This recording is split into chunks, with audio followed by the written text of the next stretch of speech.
দাদা কোথায় গেছে? দাদা চলে গেছে, দাদা চলে গেছে। তো এখন বাজে 11টা। এখন এই আমার মাম্মাম স্নান করবে, স্নান করিনি। তো দাদা ঠাকুমা গেছে একটু কলকাতাতে, তার জন্যই কান্নাকাটি করছে। দেখো দাদা চলে গেছে। দাদা কোথায় গেছে? টিপ টিপ। আর চলো আগে স্নানটা করে নিয়ে তারপরে কথা বলছি। চলো চলো, দাঁড়াও দাঁড়াও দাঁড়াও।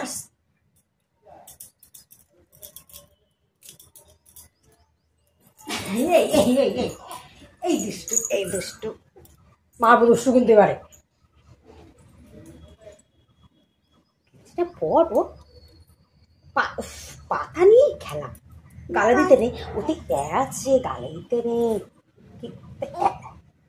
ওতে কি দাঁড়া, দাঁড়াও দাঁড়াও দাঁড়াও দাঁড়াও। তো গাইস এই গেঞ্জিগুলো কেমন লাগছে বলো? গেঞ্জিগুলো এই দেখো, গেঞ্জিগুলো কেমন লাগছে? দাঁড়াও দাঁড়াও বাবা, একটু পিপিনদের দেখাই। হ্যাঁ পিপি, পিপিরা দেখবে। বলো আমাকে কেমন লাগছে, বলো আমাকে কেমন লাগছে।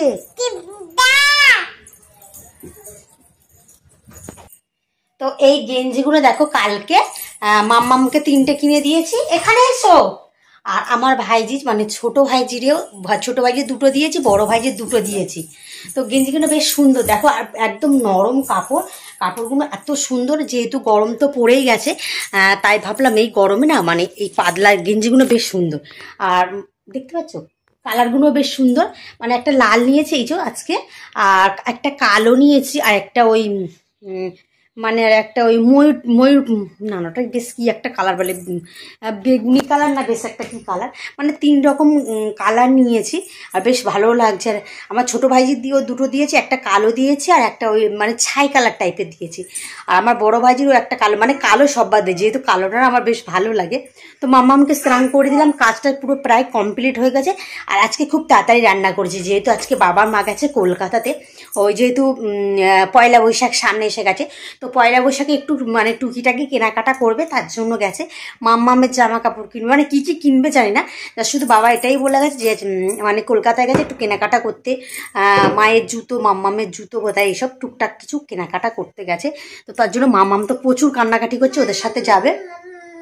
তো ভালো বলে বলে ওকে একটু এই যে থামিয়েছি। আর এখন এই যে দেখো বেশ গেঞ্জিগুলো পরে বেশ ভালো লাগছে। তো দেখো গেঞ্জিগুলো না বেশ ভালো লাগছে পরে।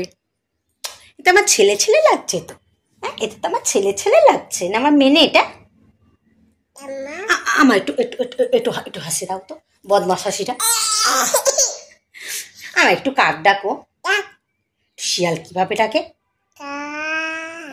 আমার কি করে থুতু ফেলে, থুতু ফেলে কি করে, ওরকম করে ফেলে। চোখ মারো চোখ মারো। ও বাবা ও বাবা, হ্যাঁ। আর দাদা কোথায় গেছে? ওইদিকে গেছে, ও দাদা চলে গেছে। তো খুব, তো এবারে ভাত টাত খাবো। রান্না তো সকালবেলায় কমপ্লিট হয়ে গেছে। ভাত তুমি খাবে? তুমি ভাত খেয়েছো তো? তো মাম্মামের আগে ভাতটা খাইয়ে দিয়েছে, কেননা আমার মেয়ের একটা খুব খারাপ অভ্যাস, যেহেতু স্নান করলেই ও ঘুমিয়ে পড়বে, মানে আর 1 সেকেন্ড দেরি করবে না, ও সঙ্গে সঙ্গে ঘুমিয়ে পড়বে। তো তার জন্য আমরা কী করি বলো তো, মাম্মামকে খাইয়ে স্নান করাই। ওই স্নান করে খাওয়াতে গেলে না ওই 1 চামচ থেকে 2 চামচ খাবে, তারপর আর খাবে না, ঘুমিয়ে পড়বে। তো সেই খালি পেটেই ঘুমাবে। তো তার জন্য আমরা এটাই করেছি যে ওকে খাইয়ে স্নান করাবো, মানে স্নান করাবো, স্নান করে এবারে ঘুম পাড়াবো। যে ঘুম এসে গেছে চোখের ধারে, আর বেশিক্ষণ টাইম নেই। আর একটু তুমি কি ঘুমাবে? হ্যাঁ তুমি ঘুমাবে? তোমার নামটা কি একটু বলে দাও, তোমার নামটা কি বলো? আমার নাম চিনি, বলো বলো আমার নাম চিনি। আর এত চিল্লাই গাইস।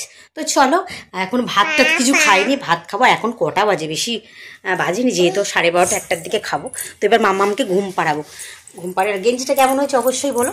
তো 3টে নিয়ে চলো।